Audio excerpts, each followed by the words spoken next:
കേരളത്തിലെ പദ്ധതിയിൽ നിന്ന് പട്ടികജാതി പട്ടിക വിഭാഗക്കാർക്ക് വേണ്ടി അനുവദിച്ചിട്ടുള്ള വൻ തുക പ്ലാൻ ഫണ്ടിൽ നിന്ന് വെട്ടിക്കുറച്ച വിഷയമാണ് ഞങ്ങളിന്ന് നിയമസഭയിൽ ഉന്നയിച്ചത്. സർക്കാർ ഇറക്കിയിരിക്കുന്ന ഉത്തരവുകളുടെ അടിസ്ഥാനത്തിൽ സർക്കാർ ഗണ്യമായ കുറവാണ് പട്ടികജാതിക്കാരുടെയും പട്ടികവർഗക്കാരുടെയും ഫണ്ടിൽ നിന്ന് വെട്ടിക്കുറച്ചിരിക്കുന്നത്. ജനുവരി 22-ാം തീയതിയും 25-ാം തീയതിയും സർക്കാർ ഇറക്കിയ 2 ഉത്തരവുകളുടെ ഭാഗമായി 450 കോടിയോളം രൂപ പട്ടികജാതിക്കാരുടെയും 111 കോടി രൂപ പട്ടികവർഗക്കാരുടെയും പ്ലാൻ ഫണ്ടിൽ നിന്ന് കട്ട് ചെയ്തിരിക്കുകയാണ്. ഉള്ള പ്ലാനിന്റെ എക്സ്പെൻഡിച്ചർ തന്നെ, അതിന്റെ ചെലവ് തന്നെ 50% താഴെയാണ്. വെട്ടിക്കുറച്ചിട്ടും പ്ലാൻ ഫണ്ടിന്റെ എക്സ്പെൻഡിച്ചർ താഴെയാണ്.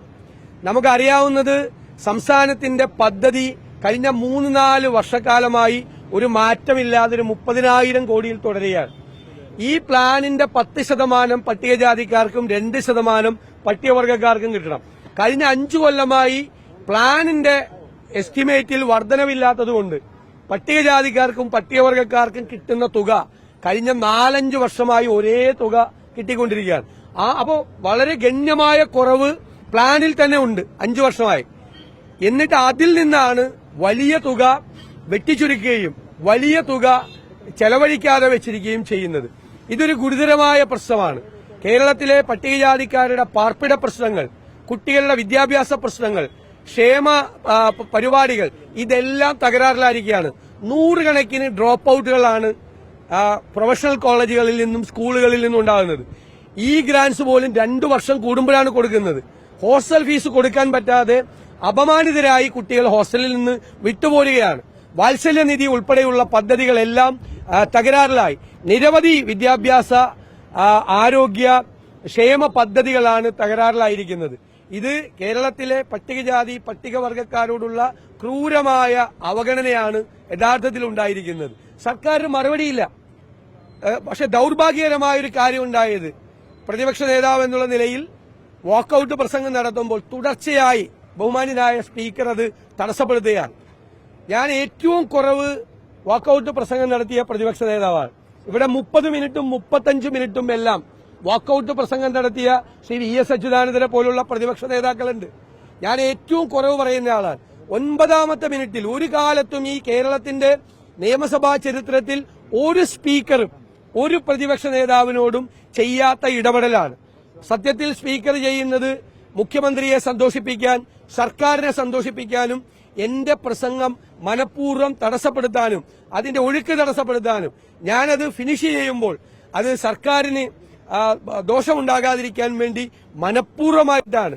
ഈ ബാക്ക് ബെഞ്ചിൽ നിന്ന് അംഗങ്ങൾ ബഹളമുണ്ടാക്കുന്ന ലാഘവത്വത്തോടുകൂടി നിരവധി പ്രാവശ്യം, ഇന്നലെ 5 പ്രാവശ്യം സ്പീക്കർ ഇടപെട്ടു. 5 പ്രാവശ്യം 8 മിനിറ്റ് 9 മിനിറ്റ് ആകുമ്പോൾ ഇടപെടുകയാണ്. അപ്പൊ അതിൽ കൂടി പ്രതിഷേധിച്ചുകൊണ്ടും ഈ വിഷയം ഗൌരവത്തോടുകൂടി മുഴുവൻ ഈ വിഷയങ്ങൾ അവതരിപ്പിക്കാൻ മറ്റു പ്രതിപക്ഷ നേതാക്കൾക്ക് കൂടി അവസരം കിട്ടാത്തൊരു രീതിയിലാണ് കാര്യങ്ങൾ പോകുന്നത്.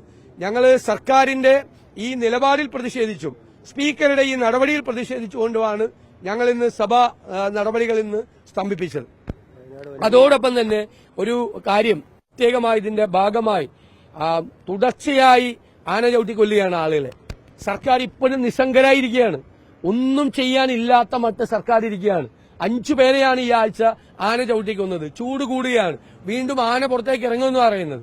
ഞാൻ കഴിഞ്ഞ ദിവസം സൂചിപ്പിച്ചതുപോലെ വനാതിർത്തികളിൽ മാത്രമല്ല, അല്ലാത്ത സ്ഥലങ്ങളിൽ താമസിക്കുന്ന ആളുകളെ പോലും വിധിക്ക് വിട്ടുകൊടുക്കാനുള്ള തീരുമാനമാണ് ഗവൺമെന്റിന്റെ. ഫോറസ്റ്റ് വകുപ്പിന്റെ വനം മന്ത്രിയുടെയും ചില പ്രസ്താവനകൾ ശരിയല്ല. ഇത് വനാതിർത്തിക്ക് അകത്തല്ല നടന്നിരിക്കുന്നത്, വനാതിർത്തിക്ക് പുറത്താണ് നടന്നിരിക്കുന്നത്. വനാതിർത്തിക്ക് അകത്തും വനാവകാശ നിയമം അനുസരിച്ചും അവിടെ ജീവിക്കാൻ ആദിവാസികൾക്ക് അവകാശമുണ്ട്. അപ്പൊ വനത്തിലേക്ക് അതിക്രമിച്ച് കടന്നവരെ അല്ല ആന ചവിട്ടിക്കൊന്നിരിക്കുന്നത്. ഒരു തെറ്റായ രീതിയിൽ ഈ മരിച്ചവരെ അധിക്ഷേപിക്കുന്ന കൂടിയാണ് ബഹുമാനപ്പെട്ട വനം മന്ത്രിയും. മദ്യപിച്ച് പോയി എന്നൊക്കെയാണ് പറയുന്നത്. മദ്യപിച്ച് പോയവരൊക്കെ ആന ചവിട്ടിക്കൊല്ലോ, മദ്യപിച്ച് പോയവരൊക്കെ ആന ചവിട്ടിക്കൊല്ലോ, അങ്ങനെയൊക്കെയാണ് പറയുന്നത്. വളരെ മോശമായിട്ടുള്ള രീതിയാണ്. ഒന്നും സർക്കാർ ചെയ്യുന്നില്ല.